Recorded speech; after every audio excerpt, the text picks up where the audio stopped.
Welcome back to science hub. This is Roli Verma. So आज की ये वीडियो उन क्लास 12th आईएससी बोर्ड वाले स्टूडेंट्स के लिए बहुत इंपॉर्टेंट है जिन्होंने हिंदी की जगह कंप्यूटर साइंस ले रखी है। हाँ, 18 को है आपका कंप्यूटर साइंस का एग्जाम। सो उसी एग्जाम को लेके आज मैं कुछ इंपॉर्टेंट टॉपिक्स आपको बताऊंगी, कुछ इंपॉर्टेंट स्ट्रैटेजी बताऊंगी और कुछ ऐसे इंपॉर्टेंट क्वेश्चंस बताऊंगी जो आपको प्रिपेयर करने हैं। And first of all specific paper हम डिस्कस करेंगे, क्योंकि ऐसा होता है ना, स्पेसिफिक पेपर जो काउंसिल रिलीज करती है उसी से रिलेटेड जो आपका बोर्ड का पेपर होता है वैसा ही लगभग आता है। क्वेश्चन चेंज होते हैं बट जो पैटर्न होता है वही फॉलो किया जाता है। तो सबसे पहले हम डिस्कस करते हैं स्पेसिफिक पेपर, ठीक है, किस तरह के क्वेश्चंस आए हैं, क्या क्या पढ़ना है। उसके बाद कुछ इंपॉर्टेंट टॉपिक्स मैं आपको बताऊंगी। ओके, सो जैसा आप जानते हैं कि जब कंप्यूटर साइंस का पेपर होता है वो 70 मार्क्स का होता है, ठीक है। जो पेपर होता है 70 मार्क्स का होता है एंड इसमें आपको दो सेक्शंस मिलते हैं, आई मीन दो पार्ट मिलते हैं, ठीक है। जो फर्स्ट पार्ट है वो लगभग 20 मार्क्स का होता है एंड सेकंड पार्ट 50 मार्क्स का होता है, ठीक है। सबसे पहले देखते हैं पार्ट फर्स्ट में जो आपको फर्स्ट क्वेश्चन होता है, क्वेश्चन नंबर फर्स्ट, उसमें आपको 4 एमसीक्यूज मिलते हैं, 2 असर्शन एंड रीजन मिलते हैं एंड उसमें आपको 4 शॉर्ट आंसर क्वेश्चंस भी मिलेंगे एंड वो बहुत इजी होते हैं। हो सकता है किसी की डेफिनेशन पूछ ले, कुछ कॉन्सेप्ट पूछ ले, बट बहुत इजी होते हैं। Okay, and question number 2 arithmetic expression एक आती है जिसमें आपको पोस्टफिक्स से प्रीफिक्स में कन्वर्ट करना होता है, प्रीफिक्स से पोस्टफिक्स में या इनफिक्स नोटेशन को प्रीफिक्स में कन्वर्ट करना होता है। तो ये क्वेश्चन तो आता ही आता है 2 मार्क्स में, तो इसको तो आपको अच्छे से प्रिपेयर करना है। नेक्स्ट है एड्रेस कैलकुलेशन, ये क्वेश्चन भी आता है। इसके दो फॉर्मूला होते हैं, row wise and major wise, दोनों अलग अलग होते हैं। सो ये जो एड्रेस कैलकुलेशन वाला क्वेश्चन है ये आपको भी प्रिपेयर करना है, क्योंकि ये क्वेश्चन तो मिलेगा ही मिलेगा। ओके, द नेक्स्ट इज जो थर्ड और फोर्थ पार्ट होते हैं वो आउटपुट वाले क्वेश्चंस होते हैं। उसमें कोई छोटा सा स्ट्रिंग से रिलेटेड प्रोग्राम हो सकता है, एरे से रिलेटेड प्रोग्राम हो सकता है, जिसमें आपको आउटपुट निकालना होता है, ठीक है। 3 नंबर का ये क्वेश्चन होता है एंड इन क्वेश्चंस को आप प्रैक्टिस कर सकते हैं अपनी लास्ट 10 ईयर से। ओके, एंड अगर हम बात करें पार्ट सेकंड की, जिसमें 3 सेक्शन होते हैं। सेक्शन ए, इसमें आपको 3 क्वेश्चन मिलेंगे, मतलब जो 3 सेक्शन होंगे इन तीनों में आपको 3 क्वेश्चन मिलेंगे, बट करने से 2 ही क्वेश्चन होते हैं, ठीक है। चॉइस में ये आता है एंड ये एक बहुत बड़ा एडवांटेज है आपके लिए। मतलब यार आप सोच सकते हैं हर एक सेक्शन में आपको चॉइस मिल रही है, so it's a great advantage. Section A की बात करते हैं, इसमें question third, fourth and fifth 3 question होंगे। क्वेश्चन थर्ड मेरा फेवरेट सेक्शन, मैं जब क्लास 12 में थी तो जब भी मैं स्पेसिफिक पेपर सॉल्व करती या फिर लास्ट 10 ईयर क्वेश्चंस, तो हमेशा मेरा ना जो सिलेक्शन होता था वो इन्हीं क्वेश्चंस से होता था, क्योंकि मुझे ये ट्रुथ टेबल वाले क्वेश्चन 0 1 0 मुझे बहुत मजा आता था करने में, क्योंकि बहुत इजी होते हैं, ठीक है। के मैपिंग ये भी बहुत इजी होती है and one more thing, exam में जो के मैपिंग आती है वो 4 वेरिएबल के मैपिंग ही आती है। सो उसी को प्रैक्टिस करें एंड के मैपिंग बस आपको ध्यान रखना है क्वाड बन रहा है या फिर ऑक्ट बन रहा है, ठीक है, या पेयर हो रहा है, तो इसी पे ध्यान रखना है। अगर ऑक्ट की पॉसिबिलिटीज है तो ऑक्ट ही बनाएं, क्वाड की पॉसिबिलिटीज है तो पेयर ना बनाएं, इतना सा ध्यान रखना होता है, बहुत इजी होते हैं। क्वेश्चन नंबर 4 ये भी के mapping and logic circuit, logic circuit diagram हो सकता है, बट बेसिकली जो के मैपिंग आती है ना, इसकी जो इक्वेशन बनती है उसी का लॉजिक डायग्राम बनाना होता है, ठीक है। क्वेश्चन नंबर 5 ये पूरा question logic circuit diagram logic gate से रिलेटेड होता है, काफी इजी होता है, ठीक है। तो आप इन तीनों में से कोई 2 चूज कर सकते हैं। मैं तो हमेशा क्वेश्चन थर्ड या फिफ्थ, मतलब वो तो डिपेंड करता है कि पेपर में कौन सा इजी है कौन सा अच्छा है ना, तो आपको भी वही करना है, जो आपको इजी लगे आप वो चूज करिए, दैट्स इट। सेक्शन बी की अगर हम बात करें तो इसमें भी 3 क्वेश्चन मिलते हैं, क्वेश्चन 6 7 8। क्वेश्चन 6 जो होता है वो एक नंबर प्रोग्राम का आता है, मैजिक नंबर, एबल नंबर, ठीक है, और भी पता नहीं कौन कौन से नाम दिए नंबर प्रोग्राम को, तो वही प्रोग्राम आते हैं। ये बहुत इजी होते हैं ना, देखिए जो भी प्रोग्राम आएगा ना तो उसमें आपको कंस्ट्रक्टर ये हो सकता है दिया हो, रिकर्शन दिया हो, ठीक है, तो वो चीज आपको ध्यान रखनी है कैसे करनी है, कि कंस्ट्रक्टर तो एक इंपॉर्टेंट है, वो तो मिलेगा ही मिलेगा प्रोग्राम में, ठीक है। And number program last 10 year से प्रैक्टिस कर लीजिए, बस थोड़ा सा ध्यान रखिए लॉजिक कैसा है। एंड आई थिंक मैथ्स वाले स्टूडेंट्स के लिए तो बहुत आसान रह जाता है ये नंबर प्रोग्राम करना। And the next is question number 7 जो एक एरे प्रोग्राम होता है, ये प्रोग्राम भी बहुत इजी होता है। देखिए एरे की अगर मैं बात करूं तो उसमें आपका जो एरे वाला चैप्टर है इसमें 5 प्रोग्राम बहुत इंपॉर्टेंट दिए हैं, searching, sorting, insertion, deletion and merging, ये 5 दिए हुए हैं। अगर ये पांचों आप प्रोग्राम प्रिपेयर कर लेते हैं तो इन्हीं में से यार कोई ना कोई क्वेश्चन जो एरे का आता है ना, इन्हीं पांचों, सॉर्टिंग या फिर सर्चिंग या बबल शॉर्ट, इन्हीं में से आता है, तो आसानी से आप कर सकते हैं, ठीक है। क्वेश्चन ऑफ मेड स्ट्रिंग का प्रोग्राम माय फेवरेट, बहुत मुझे अच्छे लगते थे। सो देखिए स्ट्रिंग प्रोग्राम उन स्टूडेंट्स के लिए इजी हो सकते हैं जिन्होंने स्ट्रिंग वाला जो चैप्टर है उसमें जितने भी स्ट्रिंग फंक्शंस दिए हैं वो सारे प्रिपेयर कर लीजिए, क्योंकि ऐसा होता है ना स्ट्रिंग प्रोग्राम से क्वेश्चन आता है।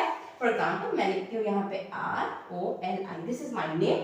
क्वेश्चन आएगा O को आपको रिप्लेस करना है A से, ठीक है, कुछ ऐसा क्वेश्चन आ सकता है, I को रिप्लेस करना है F से, कुछ ऐसा, ठीक है। तो इन सारे रिप्लेसमेंट वाले जो जो क्वेश्चन होते हैं ना स्ट्रिंग वाले, इनके लिए सबके फंक्शंस दिए गए हैं आपकी बुक में। तो अगर आप वो सारे फंक्शंस प्रिपेयर करते हैं तो स्ट्रिंग वाले प्रोग्राम्स बहुत इजी हो जाएंगे आपके लिए।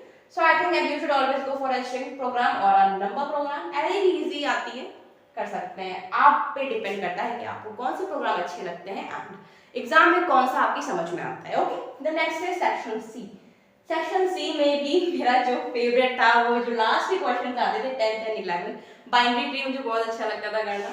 ओके, एंड क्वेश्चन नंबर 9 एक प्रोग्राम आता था, स्टैक से रिलेटेड हो सकता है, क्यू से रिलेटेड हो सकता है, रिकर्शन से रिलेटेड हो सकता है, ठीक है, 10 मार्क्स में होता है। एंड जो लास्ट के क्वेश्चन होते हैं ये 5-5 नंबर के होते हैं। क्वेश्चन नंबर जो 10 होता है ये भी एक प्रोग्राम होता है, बट इसमें सिर्फ और सिर्फ क्वेश्चन आते हैं या तो आपको सुपर क्लास डिफाइन करनी होगी या फिर सब क्लास, मतलब पूरा प्रोग्राम नहीं करना होता है, या तो सुपर क्लास या तो सब क्लास। तो ये भी एक इजी रहता है काफी, और बहुत इजी प्रोग्राम होता है ना कि जो मैथ्स के फॉर्मूला होते हैं ना उनसे रिलेटेड प्रोग्राम आता है, तो ये आप आसानी से कर सकते हैं। बाइनरी ट्री में मैंने आपको बताया कि बाइनरी ट्री में जैसे वो लेफ्ट रूट राइट, मतलब pre order transversal and post order transversal, ये आपको प्रिपेयर करना है, ये इंपॉर्टेंट रहता है। ओके, देखिए ये हमारा स्पेसिफिक पेपर हमने ओवरऑल डिस्कस कर लिया। अब हम देखेंगे कुछ important topics. So specific paper तो देख लिया, आप कुछ इंपॉर्टेंट टॉपिक्स मैंने नोट डाउन किए हैं। एक और चीज, मैंने ना सारे जो टॉपिक्स हैं, जो चैप्टर्स हैं ऐसे रैंडमली लिखे हैं, क्योंकि ऐसा है ना जब मेरा एग्जाम था तो मैंने ना ये बुक तो मैंने लिख के रख ली थी, बट एग्जैक्ट इस बुक से मैंने कोई भी चीजें पढ़ी नहीं थी, क्योंकि ऐसा है ना, देखिए आपने खुद नोटिस किया होगा जो लास्ट 10 ईयर के जो आपके प्रीवियस ईयर क्वेश्चन पेपर्स हैं और जो स्पेसिमेन पेपर आया है उसमें आपने देखा होगा कि बहुत ज़्यादा थ्योरी के क्वेश्चन तो आते नहीं हैं। जो हमारी कंप्यूटर साइंस है वो बेसिकली प्रोग्रामिंग से रिलेटेड है। कुछ इंपॉर्टेंट टॉपिक्स ही जैसे एक्सप्रेशन है, बुलियन लॉज है, वो हमारे टीचर ने हमें लिखवा दिए थे, तो मैंने बुक का यूज़ बहुत कम किया था इसीलिए। और कुछ खास इंपॉर्टेंट चैप्टर्स ही नहीं है इसमें, कुछ बस छोटे छोटे टॉपिक जो है अंदर के वो इंपॉर्टेंट है, सो आप देख सकते हैं। सो ये जो फर्स्ट चैप्टर है आपका बुलियन अलजेब्रा, इसमें यही इंपॉर्टेंट चीजें हैं। जो प्रोपोजिशनल लॉजिक्स हैं वो इंपॉर्टेंट है इसमें, इनसे हो सकता है जो एमसीक्यूज आते हैं ना उसमें कोई डायरेक्टली इक्वेशन लिखी और पूछी जाए कि ये कौन सा लॉ है, ठीक है। तो इसमें आपको कंजक्शन, डिसजंक्शन हो गया, निगेशन क्या है, डबल निगेशन क्या है, इम्प्लीकेशन, इक्विवेलेंस, ठीक है। एंड जैसा मैंने बताया converse, inverse, contrapositive, tautology, contradiction, contingency, जिसमें टॉटोलॉजी ज्यादा इंपॉर्टेंट रहता है, ठीक है। जितने भी अलजेब्रिक लॉज हैं वो सारे आपको पढ़ने हैं। 0 की प्रॉपर्टीज, 1 की property, absorption law, involution, idempotence law, complementary law, commutative law, associative law, distributive law, De Morgan's law, conditional elimination, biconditional elimination, ये हाँ पढ़ना है। बट इसमें से ऐसा रहता है ना कम्यूटेटिव लॉ, एसोसिएटिव लॉ और डिस्ट्रीब्यूटिव लॉ, ये बेसिकली ज्यादा इंपॉर्टेंट रहते हैं। एंड डिमॉर्गन्स थ्योरम कभी कभार प्रूव करने को भी आती है, सो देख लीजिएगा इसको एक बार, ठीक है। एंड प्रिंसिपल ऑफ डुअलिटी बहुत इजी है, इसमें 0 का 1, 1 का 0, प्लस का डॉट, डॉट का प्लस, ये होता है, ठीक है। इसी जो कन्वर्जन होता है ना इसमें, उसी पूरी प्रोसेस को हम प्रिंसिपल ऑफ डुअलिटी बोलते हैं। And types of expression, SOP and POS, sum of product and product of sum, ये पढ़ना है आपको। एक बार इसका जो बेसिक कॉन्सेप्ट है अगर वो देख लेंगे तो जो छोटे छोटे क्वेश्चंस आते हैं ना कि मैपिंग में लिखना होता है तो वो आप इजीली कर पाएंगे। ओके, के मैपिंग की अगर बात करें तो 4 वेरिएबल के मैपिंग ज्यादा इंपॉर्टेंट है। लास्ट यानी कि पेपर उठा के देखिए 4 वेरिएबल की मैपिंग ही आई है, तो वही ज्यादा इंपॉर्टेंट है। कंप्यूटर हार्डवेयर जो आपका नेक्स्ट चैप्टर है, ठीक है, जितने भी लॉजिक गेट्स हैं वो सारे पढ़ने, एंड गेट, नॉर गेट, और गेट, एक्स नॉर, जितने भी है सारे यूनिवर्सल लॉजिक गेट्स, उनकी डेफिनेशन एक बार पढ़ लीजिएगा। जो भी है वो सारे, सबके आपको लॉजिक डायग्राम बनाने आने चाहिए, ठीक है। हाफ एडर क्या होता है, फुल एडर क्या होता है, इन दोनों की डेफिनेशन, ठीक है। हाफ एडर में देखिए 2 बाइनरी डिजिट्स को ऐड करते हैं एंड फुल एडर में 3 बाइनरी डिजिट्स को ऐड करते हैं। इनकोडर क्या होता है, डिकोडर क्या होता है, मल्टीप्लेक्सर क्या होता है, और जो डिफरेंस है इन तीनों में वो क्या है, क्योंकि कभी कभार क्वेश्चन आ जाता है। और इनके जो लॉजिक सर्किट डायग्राम्स है वो भी एक बार देख लीजिएगा। ओके, जो चैप्टर थर्ड है आपका ऑब्जेक्ट्स एंड क्लास, ये चैप्टर बेसिकली हमें 9th और 10th में पढ़ा था। तो इसमें तो सारी वही चीजें हैं, लिटरल्स क्या है, कीवर्ड्स क्या है, कांस्टेंट्स क्या है, वेरिएबल क्या है, क्लास क्या है, ऑब्जेक्ट क्या है, सबकी डेफिनेशन तो आपको वैसे भी आती होगी, तो सारा रिवीजन वाला है ना, वो सब इजी चीजें हैं।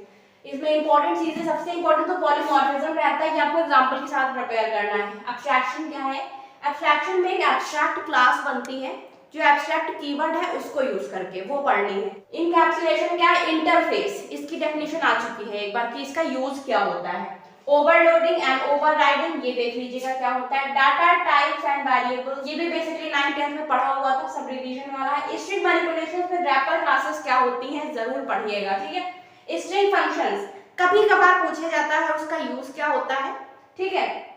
वैसे तो अगर स्ट्रिंग फंक्शंस आप सारे पढ़ लेंगे तो जो स्ट्रिंग वाले प्रोग्राम्स आएंगे उसमें बहुत काम आएगा, बहुत हेल्पफुल रहता है। और एक चीज जो object and class data type and variables है, इसमें कुछ इंपॉर्टेंट चीजें रहती है, जैसे जो नेक्स्ट है, वॉइड है, दिस कीवर्ड है, कंटिन्यू है, फॉर थ्रो है, इनका फंक्शन क्या होता है, ब्रेक स्टेटमेंट का फंक्शन क्या होता है, हम क्यों यूज करते हैं, यूज तो हम बहुत करते हैं बट रीजन क्या है एग्जैक्ट, वो सारी चीजें लिखनी होती है, ठीक है।